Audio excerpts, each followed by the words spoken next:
The Boston Police Department has been getting some praise for recent efforts to bridge the racial divide, but unions representing most of the officers in uniform have since come in for criticism after a letter demanding high-powered weapons on patrols. Among those taking issue with the letter is a group of faith and community leaders. One of them is our guest, the Associate Pastor of Azusa Christian Community, Reverend Mark Scott. Thank you very much for being with us, Reverend. Thanks for having me. First of all, the letter, it referred to some events, Dallas, Baton Rouge. Police officers were targeted and killed and injured. So I guess there is a serious problem out there that the police have to worry about. I do think there's a serious problem, and I would also say that officer safety is important to me. It's important to the community. It's important to the faith community. And I think it's important to sort of separate and have a conversation, and our letter invites dialogue and conversation about what is the nature of the different types of threat that are out there. So if you have a deranged person, a violent person who is targeting police officers in a thought out, planned out, malicious, evil sort of manner, that's different from the normal, ordinary policing that goes on in the neighborhoods, every day. And that's different than the threat that would come from terrorists, from any other kind of active shooter. What I also saw in the letter, aside from the details about weapons and protective equipment, there was a swipe at President Obama, and I guess, what was that? I took a lot of exception to the swipe at President Obama. One, because policing is a local issue. So we need to address the issues around policing and public safety here in Boston, and we wouldn't want to bring any precedent into that issue. It's not helpful to the conversation about what we need to do here in Boston.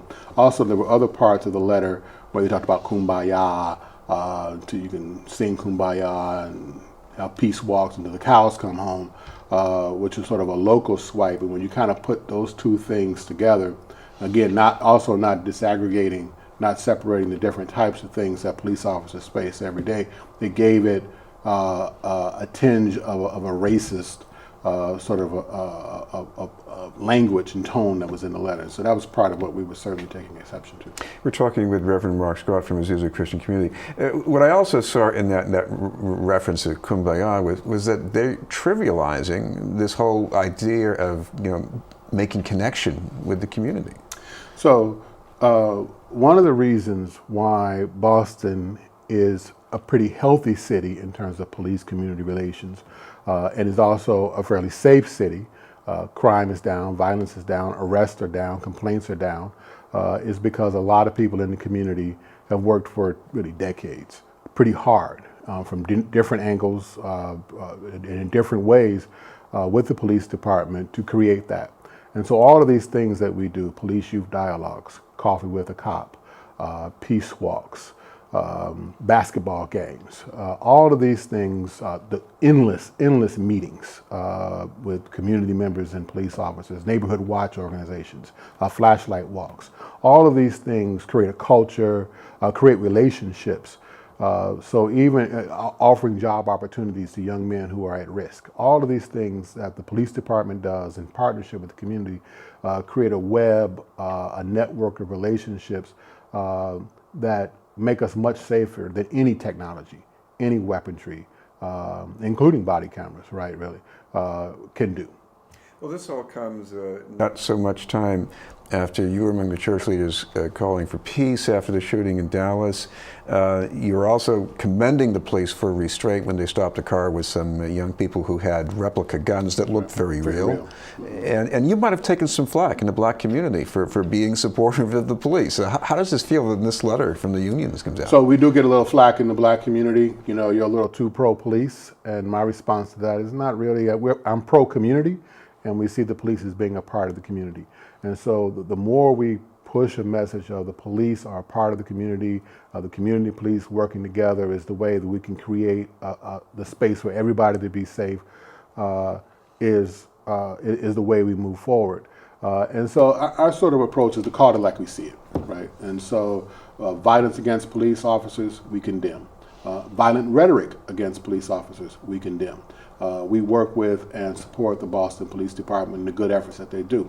And so we praise them when they do good. If they make a mistake and they do wrong, and then we'll criticize them. What about the body cameras? Seems to be some reluctance on the part of officers, although the main union has come out and agreed to this. What would you like to see happen? So body cameras are sort of a horse that's out of the barn, right? The technology is here. It's going to happen. It can't be turned back, right? So they're going to happen. The challenge is to be able to do it right. We're going to lose some ground, I think, when we get the body cameras. It's going to take away a lot of the discretion that is in favor of community policing away. There are a lot of officers that have good what you really need is trust, right, and relationships. And a camera between two people takes away from the ability to have those kind of conversations. So there's going to be some unintended consequences that come from the body cameras. They're going to happen. We need to take our time and do it right. The unions have come out. They've negotiated. It's a changing working condition that says they all go through collective bargaining, which is a good thing. So it's going to happen. They have come out in support of it, but a lot of officers are resistant to it. So the department is probably going to have to end up demanding, dictating, ordering certain officers to do. We'll get through the pilot, and then we're going to be in another struggle around it going much broader in the department. But we need to learn. So at the pilot, we need to learn. We need to study what's happening in other cities to do this as right as we can. Thank you very much for being with us. Great. Reverend Mark Scott from Azusa Christian Community. In a moment, we'll talk with a candidate for state representative from Hyde Park.